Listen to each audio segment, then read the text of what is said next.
And welcome back to the Dave LewAllen podcast. We cover sports stories, newsmakers, and difference makers in our community and across the state of Michigan. My guest today, Keith Gave, longtime Detroit Free Press hockey beat writer covering the Detroit Red Wings, author, and also educator, helping young journalists progress in their careers. Keith is the author of the great book, The Russian Five, talking about the Russian influence, how Sergei Fedorov and Igor Larionov and Vladimir Konstantinov and the others got to Detroit and the Red Wings. Also a documentary that Keith was intimately involved with as well, which was fantastic. And he's out with a new book on another group of players that were so important to the Red Wings' success, the 4 Stanley Cup championships, the grind line. That's a book that's out now. We welcome to the Dave LewAllen podcast, Keith Gave. Great to see you, Keith. Dave, it's great to see you. It's been a little while. It has been a little while. We fought some wars together. We covered some bad hockey teams, and we covered some great hockey teams in Detroit. And as you look back on it now, what a privilege it was to experience all of that and share that with, in your case, readers of the Free Press. I remind myself of that all the time, Dave, how lucky I was. I mean, to work in the newspaper business when I did in the 80s, 70s, actually, I started at the Lansing State Journal, but the 80s, I went to the AP Chicago, worked almost 3 years there, came to the Detroit Free Press in 1984 and helped them cover a pretty good baseball team that summer. And then the year later, I'm covering a really bad hockey team in Detroit, the Detroit Red Wings. It took me a little while, but we got them over the hump. Oh, you're going to take credit for it now, huh? I feel like sometimes I get to. I endured some pretty tough times, but it was a joyful experience. I mean, from the Demers years, Jacques Demers, when he came to Detroit and took a team that was at the very bottom of a 21-team league. 2 years in a row, he's Coach of the Year. They went to the Stanley Cup semifinals, the Final Four against Wayne Gretzky and that great Edmonton Oilers team. They lost, both times, but I don't know that I've ever had more fun in my whole hockey writing career than those years when everybody got on the bandwagon. There was a waiting list to get for years to get into a hockey game at Joe Louis Arena, and they kind of slowly they got so far, and then they had a hard time getting over the hump. We covered some really difficult first round losses in the playoffs. We went through Demers, and then Brian Murray, good man, couldn't get him over the hump, but helped build a really good team. And finally, we got Scotty Bowman here, who took us to the top. Yeah, so much to get into, and we'll talk a little bit about the Russian Five, certainly, and that book writing experience, and the grind line, the book that's out now. So we're talking Draper, Maltby, McCarty, and Koser. Right. So three guys make up a line, but there were 4 that were kind of interchangeable in a sense. And over that period of time, when this team won 4 Stanley Cups, they were all integral in the success of this team. I wasn't sure there was a book there, Dave. And I started kicking it around a little bit, doing my research. I thought that there was something still left over from that. I'll call it a dynasty. The mid 1990s to the middle 2000s, just about. They were really, really good. How did they do that? The Russian Five was a big part of it. Steve Eisman, Brendan Shanahan, Nick Lidstrom, they were big parts of it. But I started thinking about the grind line. Let me run this by you. When I started doing my research, in the history of the Detroit Red Wings, they're entering their 100th season right now, right?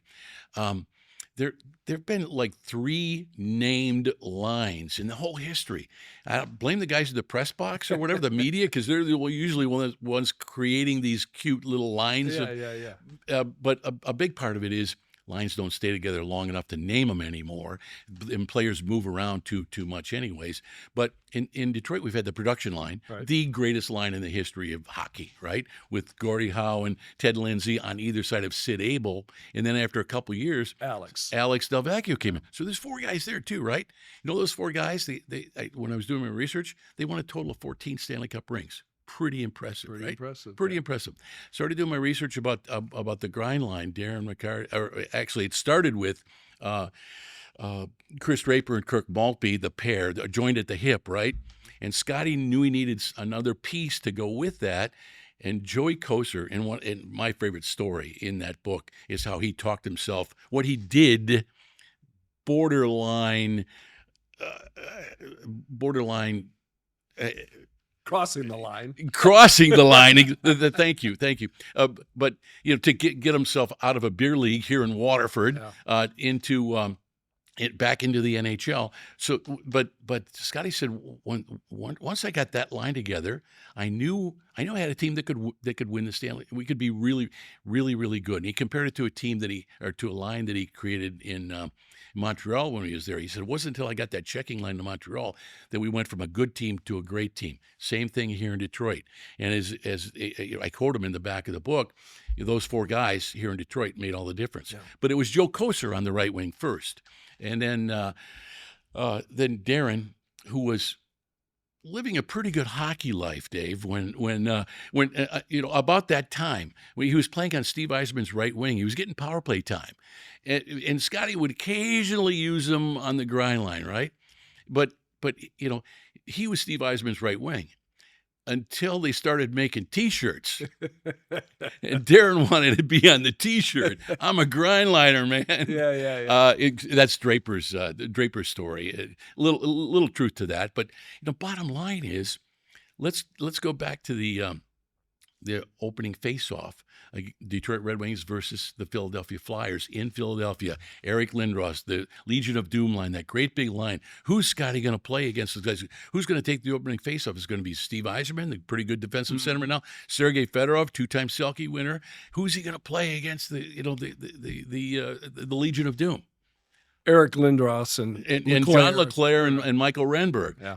They averaged about 6'3", 240, 230, something like that. Huge, one of the biggest lines ever in hockey. Who did he start against that line? Chris Draper took the opening faceoff with Kirk Maltby, and Darren McCarty took that faceoff. The grind line. The grind line scored two goals in that first period. Yeah, set the tone. Set the tone big time, and the sweep was on. The Philadelphia Flyers had no answer for the grind line. Yeah. Well, and let's be honest. I mean, before Scotty came, the Wings were able to score goals. Oh, they scored a bunch of them. Right. Yeah. I mean, Yzerman with 60 goal seasons, Yes. but they couldn't often enough stop the opposition from scoring enough to win and advance to where they wanted to get.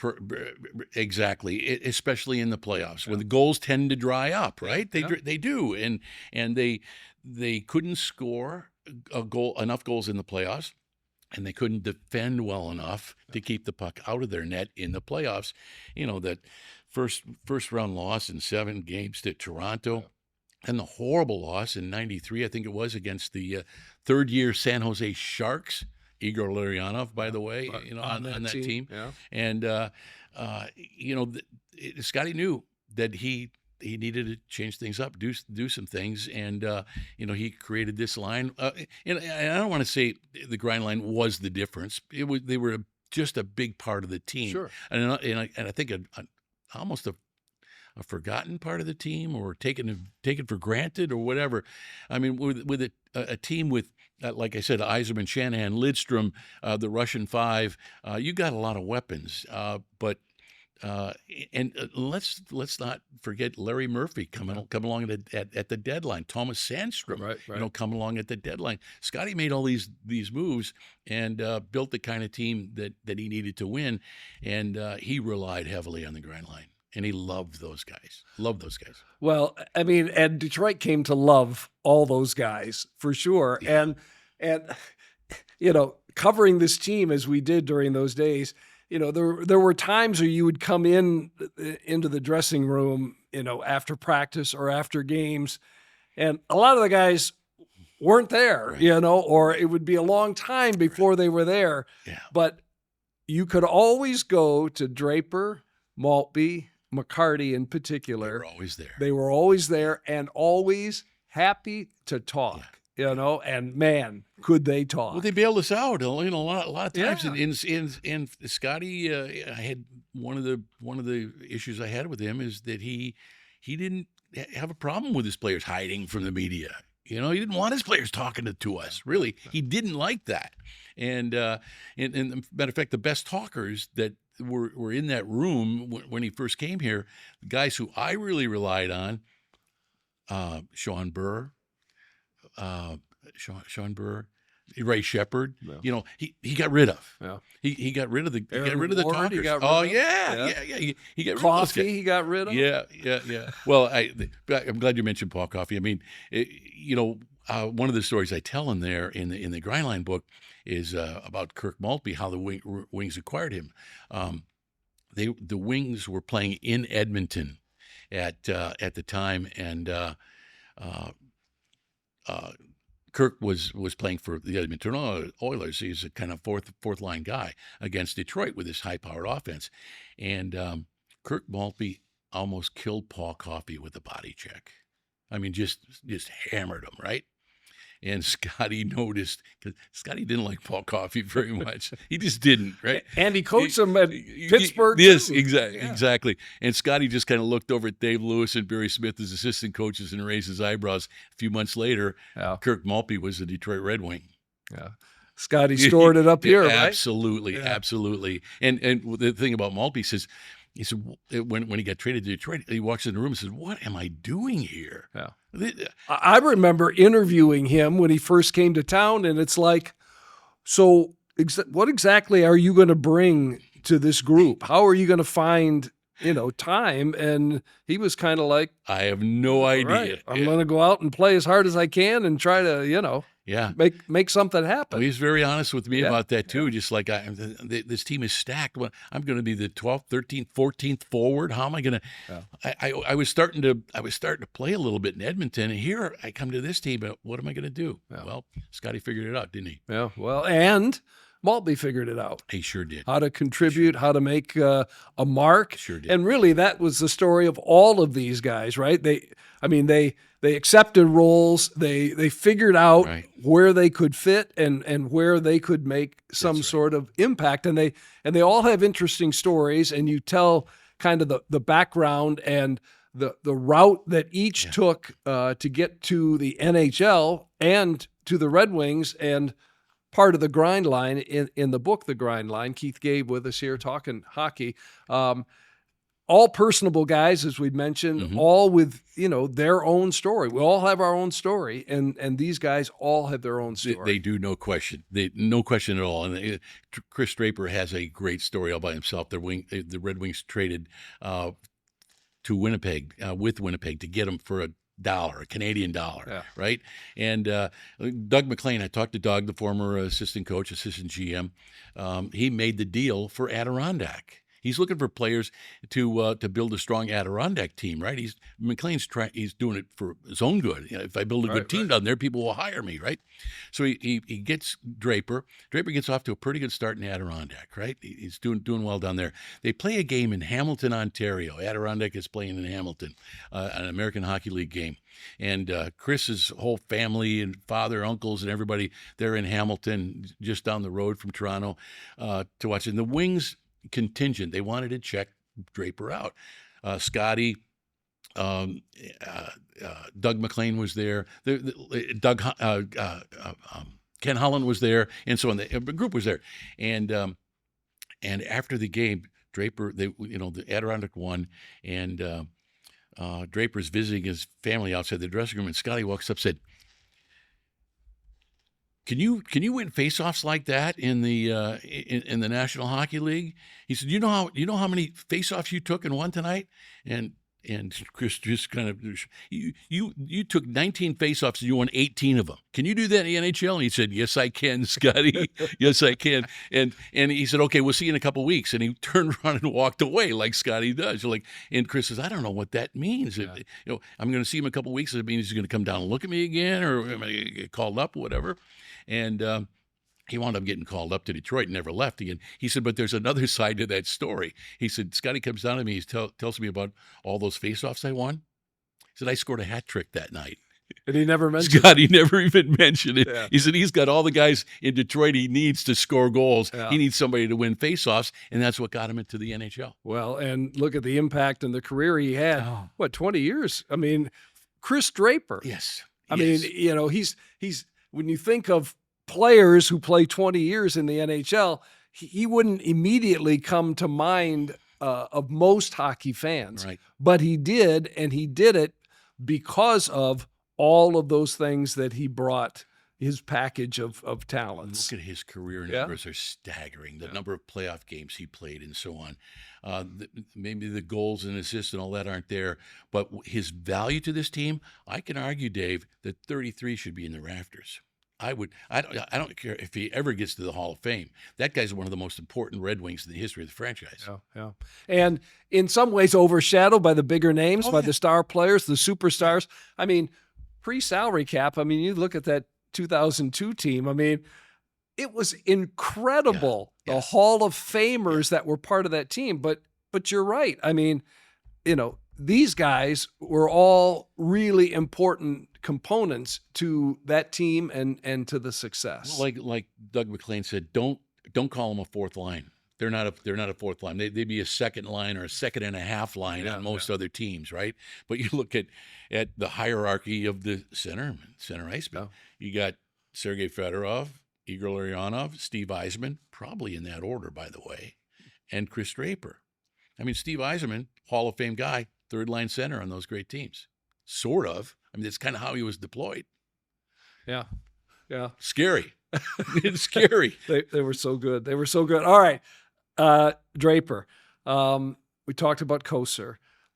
Maltby and his story as well. Mm-hmm. Maybe the least heralded of those players in terms of personality, but no less important. And again, you mentioned kind of the pairing of he and Draper, you know, joined at the hip.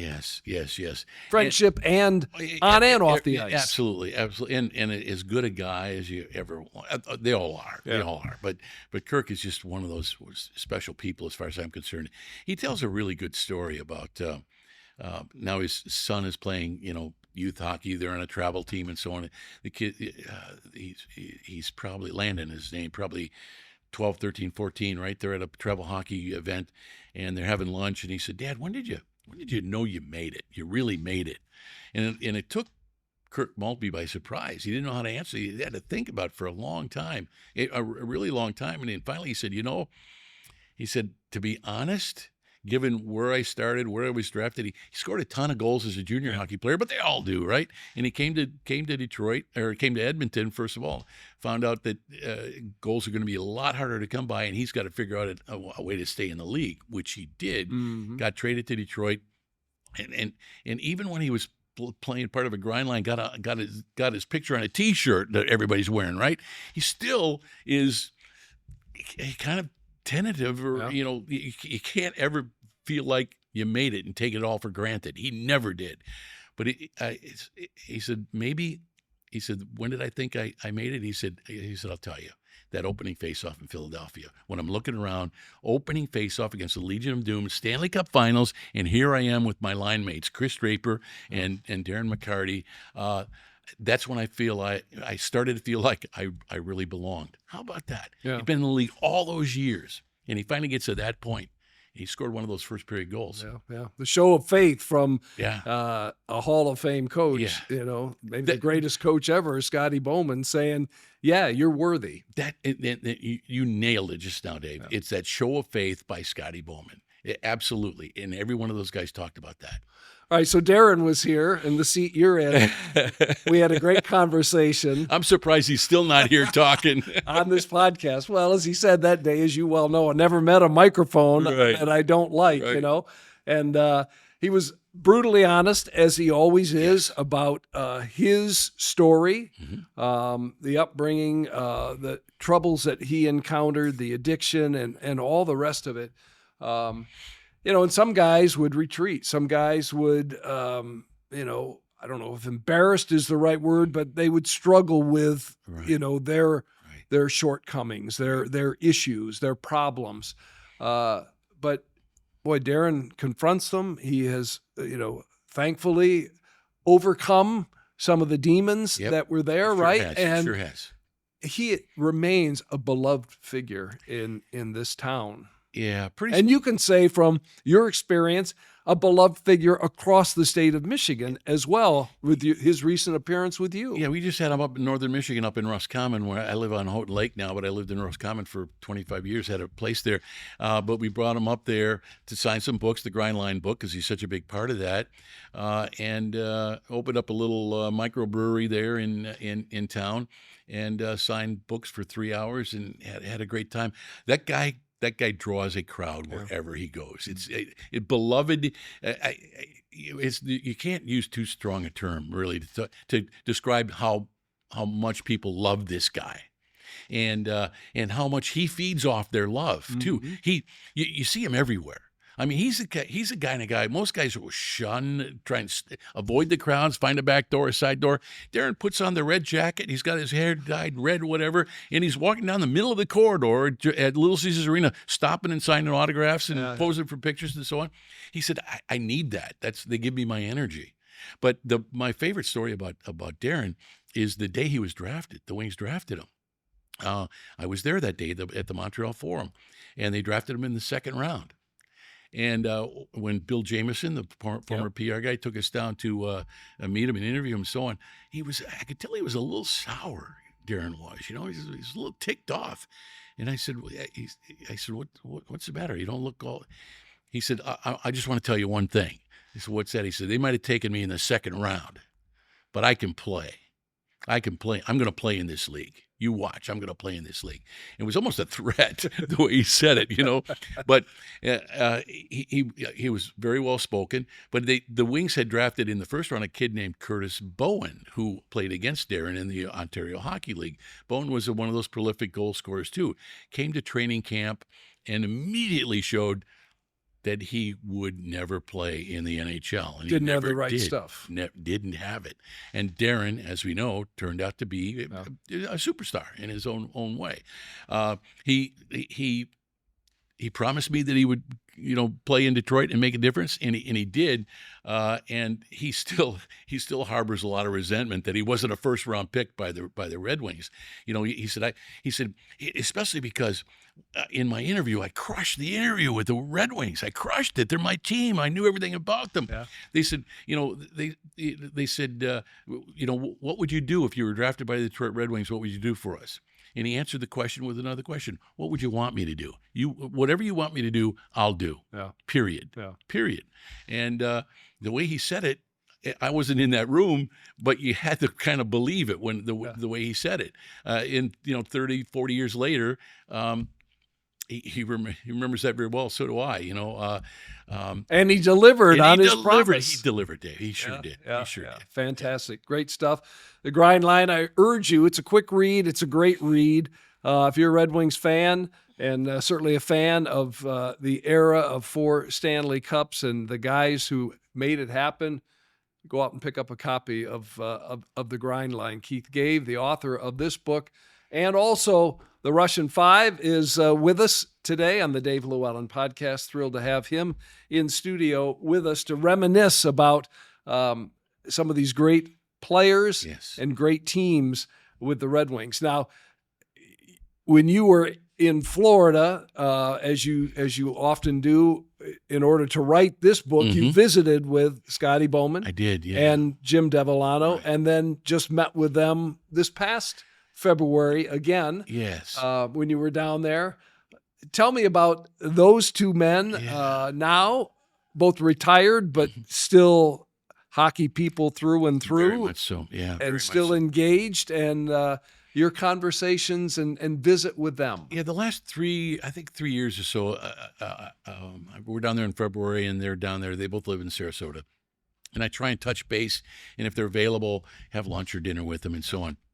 A year ago in February, I had lunch with Scotty Bowman, thinking about, trying to determine whether the Grindline would really be a book or not. Could I make it? Is it important enough? Is it a big enough story? I thought it was. After talking with Scotty, I knew it was. You know, he convinced me in no uncertain terms how important these guys were. Well, and so much so that he wrote the foreword to your book. He was so kind, so kind. And I met with him again this past February to give him a couple of copies of the book and thank him again for doing it. And, you know, he's going to be 92 this fall, Dave, and sharp as a tack, driving himself around Sarasota. You know, he always finds a fun little diner, Greek diner. Greeks, they know how to run a restaurant, right? You know how Scotty talks. And you know, we have a 2-hour brunch, you know, and shoot the breeze and so on. And you know, Scotty Bowman is a lot of people know about my up and down relationship with him. And so everybody had that. Everybody right? did, of course, and I did with every coach I ever worked with. We all do. It's if we don't have problems, we're not doing our jobs properly. But anyways, Scotty is I'm just extremely grateful to be in his company, you know, and have a decent relationship, a better than decent, a really good relationship with him, and he's doing really, really well health wise. He's doing great. Jimmy Devellano, we had probably we always have a 4-hour dinner, you know, we sit back and just talk and tell stories and so on. And I was a year ago in February, I was a little worried about him because he's getting around on a walker. And you know, he's over 80 years old now, and he was having some back problems, and you know, sciatica, you know, the nerves down his right leg and so on. And but I saw him this past year, and he's walking around just fine. He's doesn't have any pain, and he's doing a lot better. And he remains today the longest-serving employee in Detroit Red Wings history. Mike and Marion Illich hired him in 1982. He's still on the payroll with the team, still as a consultant. Talks to Steve Yzerman 2 or 3, 4 times a week. You know, they talk a lot. Yzerman doesn't necessarily do everything Jimmy suggests, because Yzerman's his own guy, obviously. But you know, Jimmy says, The one thing is sometimes Yzerman gets so frustrated, like, what do I got to do? He gets really frustrated, as you'd expect. And Jimmy says, I'll tell you what to do, Steve. Go find a Steve Yzerman. That's where we are. That's the problem, though. Yeah, no draft lottery luck. Right. Even when at the depths of this rebuild, there just aren't Steve Yzermans readily available unless you're picking first or second or third, and even then, you know what's ironic though? I was thinking about this when Steve Yzerman was drafted by the Red Wings in 1983. He wasn't the guy they wanted. Right. They wanted Pat LaFontaine, and everybody knows the story. I've written about it a million times. Mike Illich went to Devellano. Jimmy, go see your old boss, Bill Torrey, there with the Islanders. Offer him $1 million to swap draft picks so he could, get Pat LaFontaine. And Jimmy kind of put his hand on Mike's arm and said, Mike, save your money. We're gonna be okay. This is gonna work out. And with the 4th overall pick, they take Steve Yzerman, who was the best player in the draft. It turned out to be the best player in the draft, right? So. Come around now. Steve Yzerman is the general manager of the team. He inherits a terrible mess from Ken Holland, and they finished with the worst record in a 31-team league. Then I think it's 31 team, 32 doesn't matter. And they should have the highest odds to get the 1st overall pick, and they wound up getting screwed in the draft lottery. They picked 4th overall. Who'd they get in that draft with the 4th overall pick? Lucas Raymond, the best player in the draft. Might be the best player in the draft. It would be kind of ironic, but they got screwed out of the first pick. And he's made some other great picks. I mean, Sider, and I mean they've done very well in the positions that they've been in. But it's almost like the league has conspired against the Wings getting back to where they want to be, just because of this crazy draft lottery, as opposed to, you're the worst, you get rewarded, and it's unfortunate from a Red Wings fan's standpoint that he can't find the next Yzerman. I'm not a big conspiracy theorist. I'm really not. But when it comes to the Detroit Red Wings in the NHL, there's a little there might be something there. Certainly the Wings believe so. Yeah. I talked to Jimmy D, and he'll tell stories off the record, but his position is, and he's right, the Detroit Red Wings carried the NHL for a long time through the 90s, through this period of expansion, right? They were on national TV 2-3 times a week just about, right? They carried the whole league for a long time, this whole Russian Five thing and Scotty Bowman and everything else. And 25 years of the playoffs, we were spoiled, no question about it. Pretty good run. But it just feels like the league at the very top of the league, and I don't want to mention Gary Bettman's name, but there's some thinking in the Red Wings front office that they're going out of their way to screw this franchise. Well, and you've got this beautiful new arena now that has yet to see an NHL All-Star game, among many other things. It's like it used to be, you open a new show place and we're going to bring our product to be showcased in your showcase arena. But even that hasn't happened to this point. No, you're right. It's a lot of frustration on the Detroit Red Wings part. And let's speak about frustration. I mean, it kind of boiled over at the end of the season, right? Yeah. The captain, Dylan Larkin, saying, boy, we just missed out on the playoffs again. We could have used some help at the trade deadline, right? Which, the general manager did not really make deals at that time because he didn't, as he explained later, it wasn't anything there that was going to help that much now or long term. Right. The postseason press conference, when Yzerman finally did speak, was very, very interesting in that more of a almost prepared statement, like he had a message to send to fans, certainly, to media, I think, to the speculation, but probably also not only to his captain, but those others who are their core players in terms of almost Scotty Bowman-like in some ways, but public. Yeah, it was pretty interesting, wasn't it? Yeah. And McClellan had a few things to say as well, which were, who's right? They all were really. I applaud Dylan Larkin for saying what he said. He got something off his chest that he needed to say. You can argue that he should have said behind closed doors, but I'm a member of the media. He could say that stuff to me all day long, and I'm lapping it up, right? Yeah. But we know how he feels. We also know that Steve Yzerman could care less what the media think. He could, what we think and say and talk about, he could care less. He really could care less about what fans think. Yeah. Because they're mostly they're dumber than the media, but we found out that he really cares what his players say, right? Yeah. He had something to say about what Dylan Larkin said, and he was pretty blunt about it.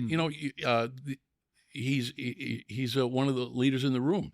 He's paid a lot of money to play a little better. Wow. And he's right about that. Dylan Larkin is one guy in that room. I don't think he has a hell of a lot of support among his teammates in terms of core leadership. Mm-hmm. Leadership is one guy pretty much. Yeah. You got Moritz Seider and Lucas Raymond, but they're too young to put that on them. I think they're growing some leadership, but I feel a little bit bad for Dylan Larkin, and let's face it. And this is a point that Jim Devellano made when I was speaking with him too in February. They're a one-line team. Oh. One line. Dylan Larkin and whoever he plays with. That's it. They get no support from down the lineup, right? And they worked their asses off for 60 games, and they hit a wall. They had nothing left down the stretch. Yeah. And then when your general manager does nothing at the trade deadline, not even symbolic. Really, Peter Mrazek getting a marginal goaltender was not it. And then he was hurt anyway. Yeah. But here's the thing. Okay, so you're trying to make a trade to add something that get you over the hump, and you and you did it, my guess, half-heartedly at best. But you couldn't make a move. So why don't you subtract and gain some assets for down the road? If you don't think you're going to make the playoffs, then make another kind of move. He didn't do either one of those, and the players were just left fending for themselves. And I think they did. It was pretty clear the last 5-6 weeks of the season they didn't have much left. Well, but if you believe in the long-term plan, right, and you're not going to sacrifice assets, but at some point in time, it seems to me, looking from the outside, but someone who has been involved in covering the team for a good period of time, at some point in time, you've got to make a bold move, and the salary cap hurts that. But whether it's a hockey trade, or whether now with the cap going up, whether it's going to be a free agent signing or getting that guy, Sam Bennett's going to be an unrestricted free agent. Bingo. Injecting that type of personality in that dressing room, in that team, maybe that makes a huge difference. Yeah. But at some point, it seems like, especially with no draft lottery, there's going to have to be some kind of a bold move in order to move this thing, the trajectory up faster. Right. You're absolutely right. And he keeps saying, I don't want to make a trade just to get us in the playoffs. I'm building a team that once we get into the playoffs, we can get on a run. If I'm Chris Ilitch now running that franchise, Marion, I think, is in her 90s and not involved much anymore. But I'm thinking, hey, I'll take a first-round knockout. You get 2 home games. You get swept in the first round, but you get 2 home games. That's $10 million that's going in the owner's pocketbook, right? Yeah. But it gives my players some experience too. Whether you get knocked out, at least you see what life is like when you have to ratchet your game up a little bit, right? All that kind of stuff. And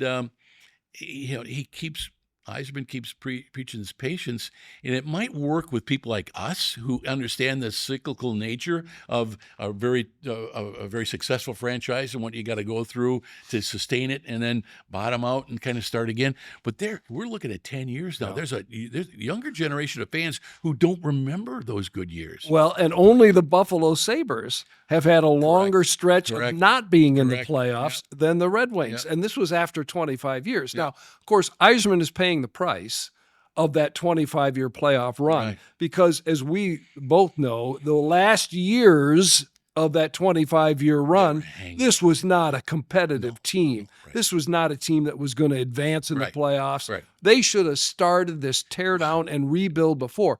And someday, some hockey journalist, not named Keith Gabe, or maybe named Keith Gabe, should get to the bottom of it in terms of what really happened in terms of, I love Ken Holland for all that he did and accomplished, but some of those contracts in those last years with some of these guys who couldn't play or didn't deserve the kind of length of contracts and the money, whatever, in order just to try to continue the string of playoff appearances. It was a huge mistake in retrospect. That should have been torn down and the rebuild started sooner. Well, when he finally started making some of those trades, and they Holland and Devellano pulled Jeff Blashill aside and said, we really like what you're doing. You're winning more games than you probably should be with this collection of talent, but we got to break it down and we're going to start trading away some of your best players, which they did. And at one point, after Holland made the first couple of big moves, he called Jimmy D. He said, okay, Jimmy, he said, I just did this and this and this. He said, it started. He said, I probably should have started 3 or 4 years ago. He admits that, probably should have started 3 or 4 years ago, but we didn't, and here we are. But I agree with you about some of the contracts. I don't like some of the contracts that Yzerman handed out last year during free agent season. And I have a theory about this, and I kind of ran it by Jimmy D, and it feels like there's something to it. But when they decided to bring Derek LewAllen back for another season, which I think is a mistake. They shouldn't have brought him back after the debacle last year when they should have made the playoffs. They brought him back. Word gets around the league pretty quickly among players. I'm guessing that Steve Yzerman had a hard time recruiting Yeah. a certain level of free agents. I think he's going to have an easier time now because they have a legit NHL coach behind the bench in Todd McLellan. Todd McLellan is, he's coached a lot of clubs a long time, never won a Stanley Cup, Right. but he's a legit guy. I think that, and you mentioned a name that I adore, this guy, Sam Bennett from Florida. Love the way he plays the game. Exactly what the Detroit Red Wings need. He's going to be an unrestricted free agent. He'll probably sign with Florida again. Probably. But I would overpay him. I would overpay him to bring him to Detroit. Now you got a number 1 and a number 2 centerman. Now you can start something to build And around. plays with an edge, and brings that physicality, and will have a voice that is listened to in the room. No question about it. Yeah. And they need some people like that. And this is a critical season for summer for Steve Yzerman. Like I said, a lot of people are beginning to lose patience, and they're getting real vocal about it.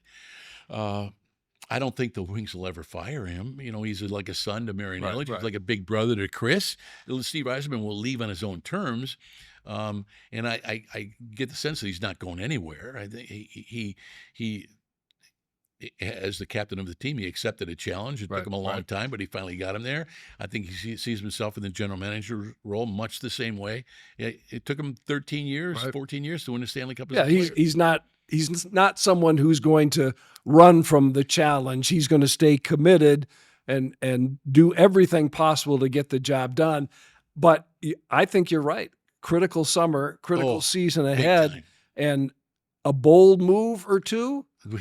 They got to do something. They need it. They need it. No question about it. Especially if they're going to keep raising season ticket prices and they're moving people around to build special places for high rollers to sit and so on. And it's expensive to go to a hockey game these days. And I go to a game, sit in a press box, I look around and don't see any kids.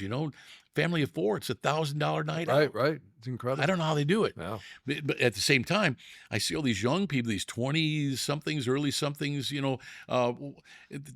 all walking around with those clear bags full of really expensive paraphernalia. Like, where are these people getting their money? Yeah. Holy smokes. Yeah, for sure. All right, we could talk all day, and we're already doing a good job of that. But before I let you get out of here, let's talk a little bit about this book, The Russian Five, and the success that you've had with it and the documentary. We talk about the grind line guys and all unique characters and stories, and this remains such an amazing chapter in NHL history and hockey history, and no one was closer to it outside of the team directly than you were. Right. And how important that story was to tell. Yeah, it was certainly important to me, and I had to wait a long time before I could finally tell it because of my role. Actually, not my proudest moment. Kind of doing a favor for the team that I covered, but I do it again because I didn't take a dime from them. I didn't benefit in any way except. What I was doing at the time when I said I'll go and try and pass along a message to Sergei Fedorov and Vladimir Konstantinov on one condition, that I get the story first for my readers of the Free Press, and I'll do the best I can. And I was able to get them the message. And 11 months later, Sergei was on his way over here, and that message was delivered in Helsinki, Finland. Right. Yeah. And but you've got some background and your earlier work with the government and spoke some Russian, and so Jim Lights came to you and said, hey, we have interest but we can't reach them, and you kind of were the conduit for that. Yeah, Lights had it all figured out, really. And I don't know how he knew that I spoke Russian. It wasn't something I advertised a lot, but I spent 6 years in the Army as a Russian linguist, essentially because it kept me out of Vietnam. I was drafted during the Vietnam War, and I didn't want to go over there. I enlisted in the Army for 4 years instead of being drafted for 2, on the condition that they send me to Monterey, California, to study Russian for 6 hours a day, 5 days a week for a year. I did that. They sent me to an intelligence school in Texas for about 6 months, and then they sent me to West Berlin when the wall was still there, working out of a state-of-the-art spy station, listening post run by the National Security Agency, basically keeping track of the bad guys on the other side of the wall. Did that for 6 years.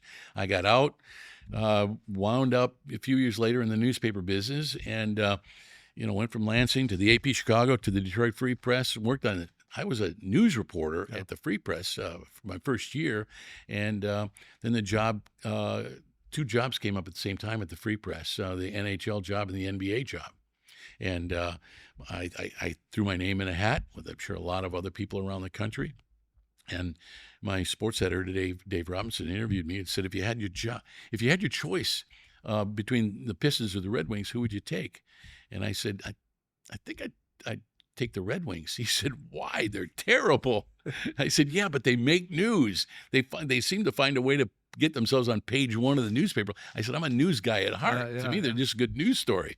And so he gave me the job. And my first story covering the Red Wings was them getting Peter Klima defecting out of Czechoslovakia in West Germany. That was my first story. And then a few years later, 85, 89, they started drafting Russians. And a month after they drafted Sergei and Vladimir, Lights invited me to lunch, asked me to, pass along a message to those guys in Helsinki, Finland. And he knew the Russian national team was going to play some games in Finland, and asked me to go there. And he knew that I might have a better shot at access to the players because of my media credentials. Right. I'm a reporter. Yeah, I'm a reporter from the Detroit Free Press in Detroit. The team I covered just drafted these 2 guys. If I walk in the door and flash my NHL credentials, maybe they could get me an audience with them. And I was able to make that happen, and pass along the message to them. And it's really funny, Dave. The night they won the Stanley Cup, you were in that crowded dressing room, right, with the champagne stuff flying all over. I was trying to take notes, and you can't take notes when it's getting blurred from the paper's all wet. Yeah. And I just gave up, and I was going around to the room shaking everybody's hand and congratulating them. So, and I got in a corner with Sergei, who's curiously surrounded by beautiful young women. Oh. That never happened, right? Always. But I said, Sergei, congratulations, молодец, way to go. And he said, thank you. And I'm walking away, and he leaned over and said, Keith. I said, yeah. He said, you remember that night in Helsinki a long time ago? I said, yeah, Sergei, I remember. He said, I never tell anybody. I said, good, don't tell anybody. Don't tell anybody. But I knew when I walked out of that room, Dave, that I probably was sitting on a pretty good story, and Sergei kind of, inspired me just with that comment. And that summer, I probably wrote the first 5,000 or 6,000 words to that book, and then I tucked it away. Hockey season starts again, and you're off, and I was sat in a drawer for years and years and years, and I didn't pick it up until I retired from. I left the newspaper business in 2001. I got into education. I taught for about 18 years or so, and but it wasn't until about 2015 or so that I picked up the story and started writing the rest of it. Well, and the rest is history. The book is fantastic, The Russian Five. Read it. If you haven't seen the documentary, it's on Amazon Prime, Peacock, and other streaming services. Just, do a search and you'll find it. Equally well done. Oh, I'm proud of both of them. I'll tell you that. Should be. I'm proud of both. And, I'm one of those guys who listens when they walk out of a movie theater, and you always hear people say, God, yeah, that was a pretty good movie. I like the movie a lot, but the book was better. I don't say that. No. I'm equally proud of both of them. The one thing I will say is that when I was involved in making this film I was a writer-producer, I lost a lot of arguments. If I would have had my way, it would have been a 4-hour box office bomb. Well, you got to put this in. You got to put that. We need this. We need that. And a lot of really great stuff wound up on the cutting room floor. Which is why you got to read. But it's all in the book. Yeah, exactly. Exactly. It's all in the book, yeah. Exactly. Keith, this has been great. Thank you. My pleasure. I wish you the best of luck with the book, The Grind Line. I'm sure there are more public appearances, more opportunities to meet and talk about the book with some of the guys making it happen. I have a website, keithgaveauthor.com. I try and keep it up to date with the public appearances, book signings at libraries and bookstores and so on. And there's a lot more coming up. So I appreciate. Well, we appreciate you being here today and sharing some of the stories of a great career as a sports journalist and author and our talk of hockey as well. Always a pleasure. Thank you. We, like I said earlier, we have to be grateful for what we've been able to experience. You covered all sports. I was around the bad boys. I covered a lot of Lions in the Wayne Fonts days when they were actually winning some football games and so on. I had a chance to cover the Tigers in '84 and '87 and so on. We lived some great moments in Detroit sports history, didn't we? We did. Oh, man. And it's nice that some of them are coming back again, with the Lions and the resurgent Been tough Tigers. sledding lately. Yeah, and the Pistons finally making the playoffs. And hopefully the Red Wings are able to get to the next level as well. They'll get there. They'll get there. All right, Keith, thanks. Thank you. Keith Gave joining us today on the Dave LewAllen podcast. We always encourage you to share this with a friend so that they are able to enjoy this great conversation as well, and all of our other conversations. We're like 45 episodes in now. We certainly appreciate each and every one of you for listening and watching. Thanks to our producer-director, Josh Bauer, as well. Until next time, stay safe, be kind.